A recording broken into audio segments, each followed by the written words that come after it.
First question down on the right, first row.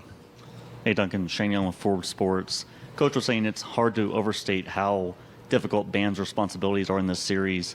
Curious, what's he meant for you guys and you specifically as a playmaker? Yeah, I mean, Bam is the heart and soul of what we're doing on both ends.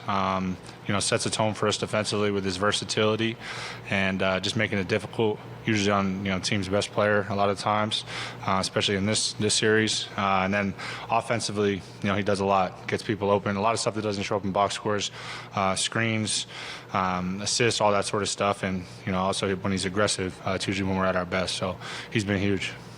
We're going to left side, third row. Cooper Moorhead, Heat.com. Dunk. They looked like early in the second quarter they were kind of blowing up your bread and butter actions with Bam. Then it flipped in the fourth. So what changed with your pick and roll and handoff actions with Bam to let you get free? Yeah, first off, just kind of having an approach and a disposition to not kind of just let them take me out of what we're trying to do. So that's a start. And also just kind of doing it with the brain as well. And, not just going out there mindlessly and just trying to run off a handoff, but instead just being a little bit more patient, a little bit more thoughtful with it. So, was able to get open in large part because of good screens and good passing. On the right side, fourth row.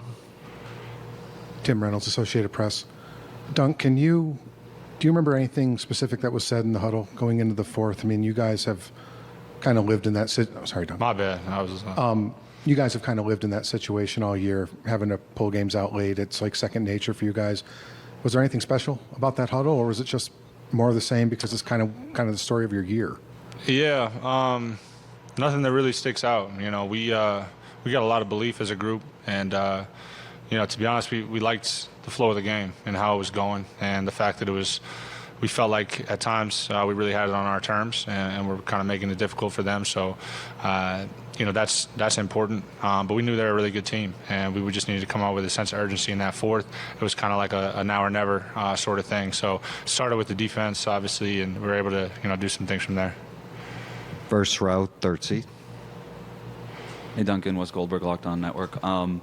You mentioned sort of your patience moving off the ball, and I'm just curious if you could take us through that play. I think you finished kind of through Jeff Green on contact, that cut to the right side of the basket. Like, what were you seeing there? Is that something that's comes through that patience that you kind of just see those things open up as the play develops?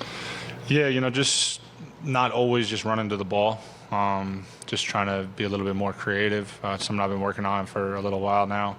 It's a development thing. It's taking time to get to that point. But it makes it easier when you got guys that can find you in those situations. Because the cut is one thing, but the pass is really what makes it.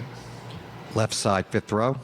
Hey, Duncan, Pat Graham, Associated Press. You didn't take a shot through three quarters, and then you had that stretch in the fourth where you couldn't miss. I guess, did you find your rhythm then, or can you take us through that little stretch you had to kind of get this team back on track?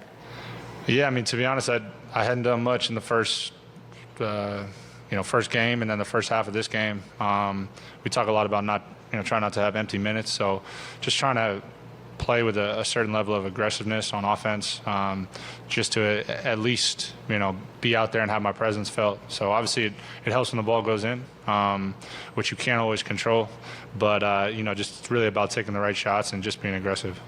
Going to go to the right side, fourth row. Peter Brown with The Athletic. Duncan, I'm curious, Max Strus also had a tough game one. He comes out, makes a few big threes early. Just how encouraging was that for the team, and can seeing one guy get going be contagious for the rest of the roster?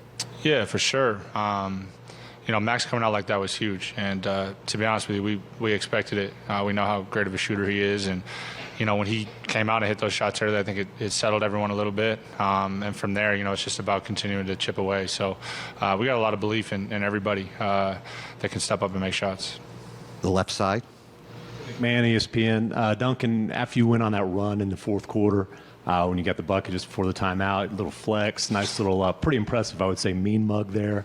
What's going through your mind there? What are you feeling at that moment? I surprised myself with the fact that I pulled that one out. That was not premeditated at all. That was a spur of the moment sort of thing. Truth be told, I don't get a lot of moments throughout the season to break that one out. So when you get one, you got to try to take advantage of it, I guess. But mostly just trying to play with a certain level of joy. I feel like I play my best when I'm having fun, and I'm always going to try to be respectful with it, but having fun and enjoying just this stage. I mean, this is an incredible stage to be on as a player. This is what you dream about, so it doesn't make any sense to get here and not enjoy it. Going to take two more questions. Third row, left side. Ethan Skolnick, 5 Reasons Sports. Duncan, just to follow on that question, with everything that you've kind of dealt with over the past couple of years, in and out of the rotation, maybe confidence at times, how gratifying is it, and how much of sort of the emotion we've seen from you as a result of that be contributing on this stage? Yeah, it's certainly gratifying. It gives you a newfound perspective and appreciation just for opportunity and this journey, understanding that you kind of go through stretches where you're going to have challenges and you're going to have to deal with adversity and overcome it. And it's not always storybook in that sense, and you don't always get what you want, and just kind of learning how to deal with that and push through that. I think obviously it makes moments like this more enjoyable, but I think it also just makes you more grateful to have opportunities on this stage. So try not to take it for granted, and just go out there and enjoy myself and have fun, and try to help this team win games. Final question, right side, second row. Tyler King, Denver Gazette. Duncan, you mentioned kind of your struggles in the first game and a half of the series. Did a lot of that have to do with kind of the physicality that Christian Brown was showing on the other side? And kind of going off of that, how did you adjust? Is it about the mental aspect that allowed you to adjust there in the fourth quarter? Yeah, he's a really good defender. Comes in and sets a tone just with kind of his speed and physicality. So there's going to be adjustments both ways. As an offensive player, you kind of got to adapt, and he's got to do the same. So just kind of continuing to learn and grow as you kind of gain experience throughout the series. But at the same time, I always try to fall on the side of being aggressive and flying off at things and making shots, just because that's what my team needs me to do. Thanks, Duncan. All right.